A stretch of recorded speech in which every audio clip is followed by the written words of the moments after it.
G'day everyone, welcome to the channel. We've been wanting to do an off-road trip through Morocco for years, but we were missing the bike. We didn't have a bike to get us through the tracks and the sand safely, and so everyone could have a good time without needing to be a total pro. Today, I'm introducing you to the perfect bike for an off-road adventure in Morocco.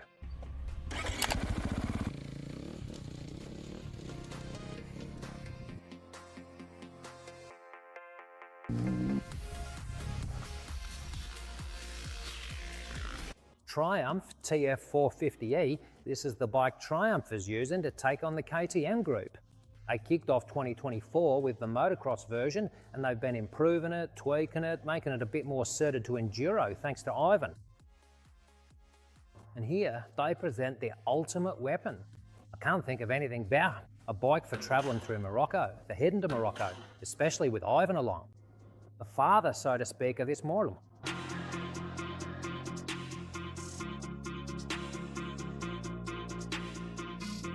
All right, let's start taking a closer look at the bike. We'll start with the chassis. It's got an aluminium spine fan. That's a real work of art, the way all the welds and finishes have been done. Aluminium swing arm. In suspension, top notch. Up front, it's got a 48mm fork, 300mm of travel, fully adjustable of course. At the back, same deal, top notch with 315mm of travel. It weighs in at just 116 kilos and stands 1.26 meters tall. Honestly, it's an absolute toy for getting stuck into Morocco. If we compare ourselves to a mid-sized maxi trail bike weighing in at 220 kilos, well, with this toy, I reckon it just makes things honestly so much easier for us. And I'll say it again, you don't need to be a total pro to come out and have a good time on this bike. Engine, 450 cubic centimeters, 58 horsepower, and what really stands out are the low and mid-range power on this bike. I'll say it again, taking this bike into the sand with all that low-end torque is going to make things so much easier for us.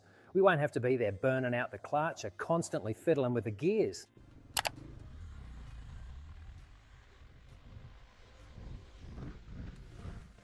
A 4.5 engine that's absolutely packed with grunt down low, which is really going to help us out heaps when it comes to tackling the dunes.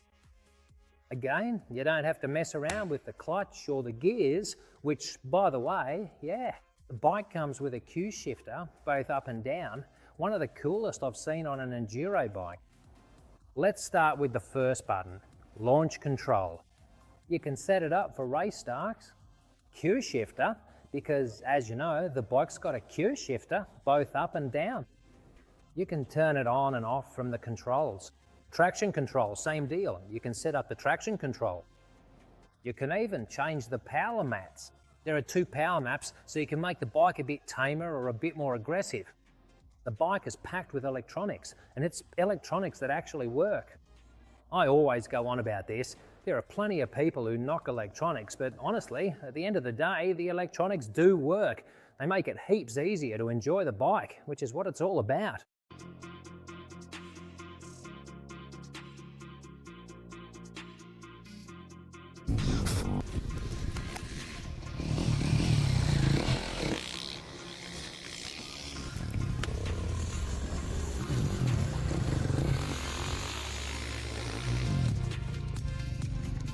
Let's not forget to talk about the brakes. Brembo brakes, 260mm up front, 220mm at the back, and for a bike that weighs 116 kilos, mate, you've got more than enough stopping power.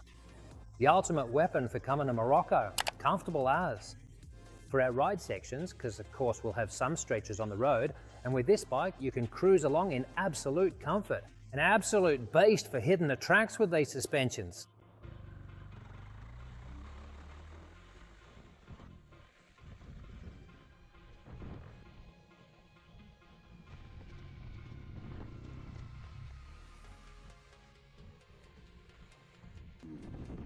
We'll be giving you a daily review.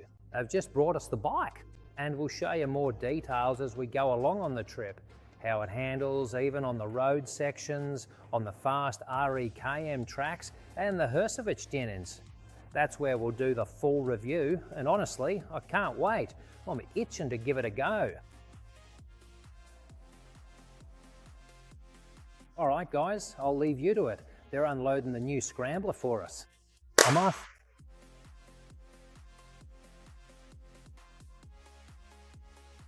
I'm about to get to a really special one, but if you want to know more about it, stay tuned for the next video.